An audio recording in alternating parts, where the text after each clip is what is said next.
I've been watching this story develop over the last few days, debating whether to comment on it. It's always dangerous for creators to talk about political issues for fear of pissing off half their audience, just like it is for companies like Harley, I guess. But a lot of the discussion of this issue online is severely lacking nuance. Shocking, I know, internet discourse lacking nuance, who would have seen that coming? Also, there seems to be a general lack of understanding of why corporations and influencers do what they do. So I'm not coming out here to render an opinion on whether Harley has betrayed their customers by going woke or anything like that. What I want to do instead is to tell the story of what happened, analyze why it happened, and speculate on whether this will hurt the motor company's bottom line, whether this is Harley's Bud Light moment, if you will, or whether this will blow over and end up much ado about nothing. I have no intention of swaying my viewers into thinking a certain way or pushing a political agenda. I would describe my political views as nuanced and falling neither on the right nor the left of the spectrum. I am, however, interested in the corporate landscape, and am curious if these kinds of boycotts end up working and changing the corporate culture and behavior of companies. So if you're curious, stay tuned. And I hope I can provide you with some context lacking in most discussions of this sort, where influencers simply try to create outrage and division to grow their social media followings. And as always, if you find this content valuable, please consider helping out this small channel by subscribing, liking the video, and sharing it with friends.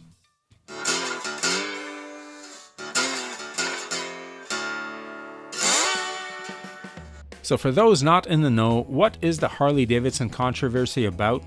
Well, there's an formerly Twitter influencer named Robbie Starbuck who researches companies in order to determine whether they employ woke policies like DEI and LGBT-friendly initiatives, and then attempts to apply public pressure to make them change course. He tends to target companies with customers who are primarily male and conservative, and has had some success with getting John Deere and Tractor Supply Company to step back from such policies. Robbie Starbuck did some research on Harley Davidson and put together a nearly 10-minute scathing takedown of the company and CEO Jochen Zeitz for various actions it has taken, including: Harley Davidson is a platinum founding member of the LGBT Chamber of Commerce in Wisconsin. This is the same chamber that says on behalf of the businesses that are a part of the Wisconsin LGBT Chamber, they opposed banning transgender sex changes for children. Jochen Zeitz is an unusual choice to lead Harley Davidson. He's German. He's an outspoken climate activist. The businessman who uses his millions to change opinions on climate change. Are you getting Harley Davidson vibes yet? In 2030, that we should be completing that total transformation of the company. They sponsored this LGBTQ plus Pride event where they had a rage room, and I am not joking, something called a rage room to, quote, let off steam. It was located right next to the story time area for children to interact with drag queens. Their 1,800 global employees completed a virtual training to learn what an ally is to the LGBTQ plus community. Is Harley Davidson's health plan covering the transition of children? That's one of the metrics that the HRC CEI score judges. They want to increase the diversity across the global dealer network at both the staffing and owner-operator levels. That's a fancy corporate speak way of saying less white people. Their legal department participated in the American Bar Association's 21-day challenge. It promotes the widely debunked and racist 1619 Project. It promotes a radical book called Black Panthers and White Lies. It promotes the idea that climate change is harming expectant black mothers, and they promote Marxist Ibram Kendi, who says you can't be an anti-racist unless you're anti-capitalist. They support the HRC's call for the Equality Act to be passed. It's about stripping women of their spaces and allowing men into bathrooms and locker rooms. They support boys competing against your daughters in sports, stripping them of their championships, their opportunities, and their scholarships. It also means that they support men following your daughter into the bathroom, and your daughter is supposed to shut up and be okay with it. Harley also apparently did a PFLAG training, that is an organization that supports child sex changes. Here's United Way Milwaukee bragging about one of those $1 million donations. So my question is, why is Harley Davidson supporting with millions of dollars an organization that is pushing far left Marxist propaganda on the public? They had employees go for leadership training and diversity training at United Way. And the 15 employees participated in conversations on race with the YMCA, along with other employees who had to go to the White Men is Full Diversity Partners training. That is a white male only training course. Now meet Ryan. He's Harley Davidson's program and project management. That is not controversial at Harley Davidson that he supports kids being able to get sex changes and kids being able to go to drag shows. There were a bunch more things in the video, and if you want to see the whole thing, I'll provide a link in the description below. Further fuel was poured on the fire by former UFC champion and Harley rider Sean Strickland when he went hard in the paint against Harley Davidson and Jochen Zeitz.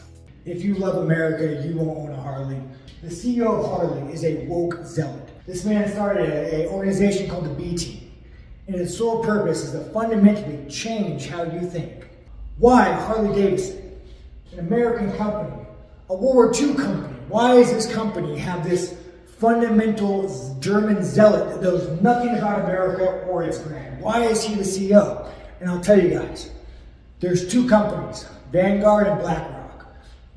$10 trillion, they own everything. When you want to know who the enemy is, it's BlackRock and Vanguard. If you love America, you will not own a Harley. Do we live in a deeply divided world where some groups are not thriving? Yes. Do some of the policies meant to tackle these problems go overboard and seem ineffective and even authoritarian? Also yes. I'd love to provide a solution for these problems, but I'm just some random guy on YouTube and have no power. I do, however, have insight into why corporations pursue these policies. It would seem to be a good idea to steer clear of hot-button political issues which can offend portions of the customer base and lose a company's sales. So why do these companies keep on playing this game? Well, Sean Strickland mentioned BlackRock and Vanguard, companies which manage and invest people's money. And these two companies are huge. Last time I checked, which was a while ago, BlackRock had $11 trillion of their customers' money under management, and Vanguard had $9 trillion. You heard that correctly, that's trillion with a T. Now why is this important? Because these companies hold huge amounts of stock on their customers' behalf. And these companies, particularly BlackRock with CEO and founder Larry Fink at the helm, decided a while back to push a policy called ESG, which stands for Environmental, Social, and Governance.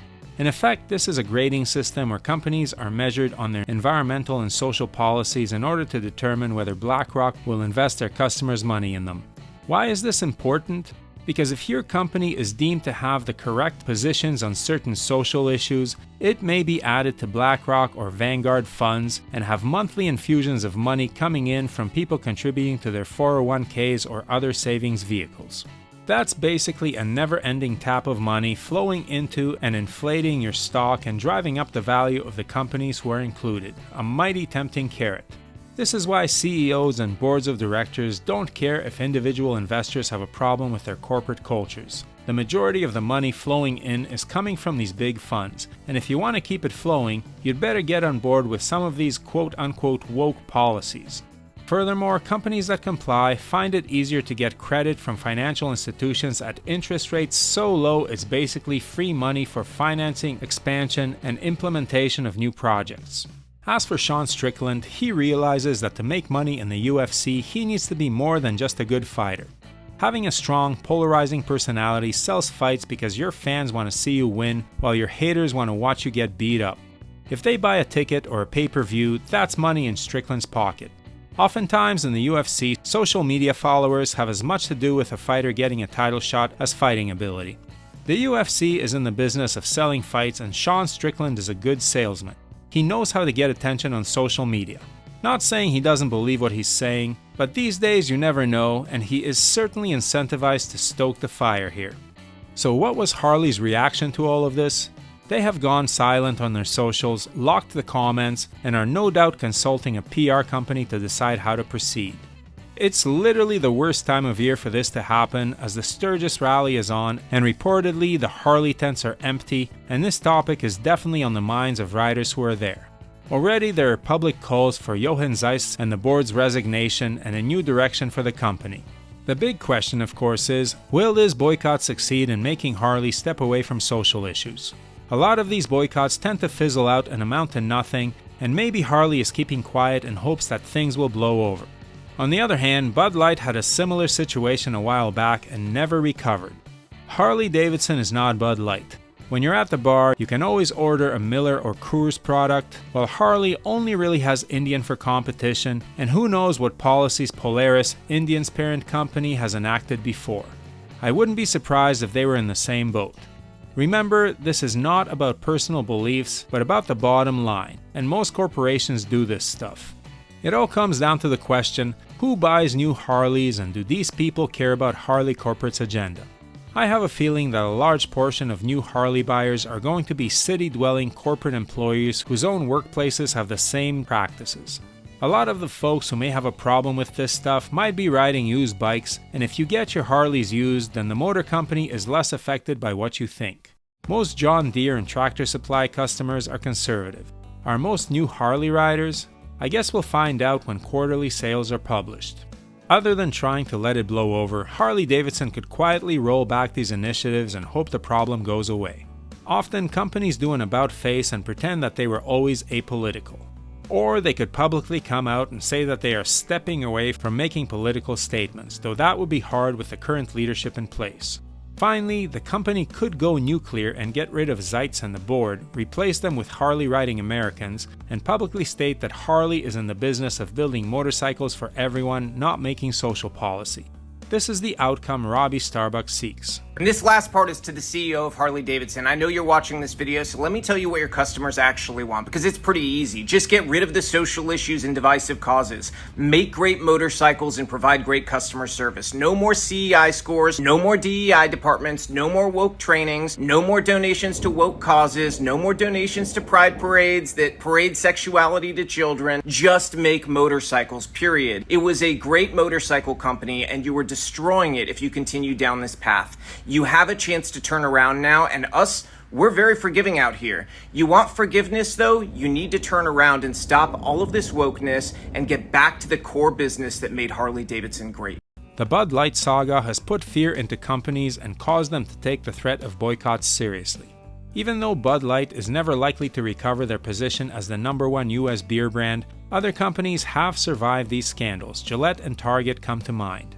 Either way, Harley Davidson will take a hit to the pocketbook.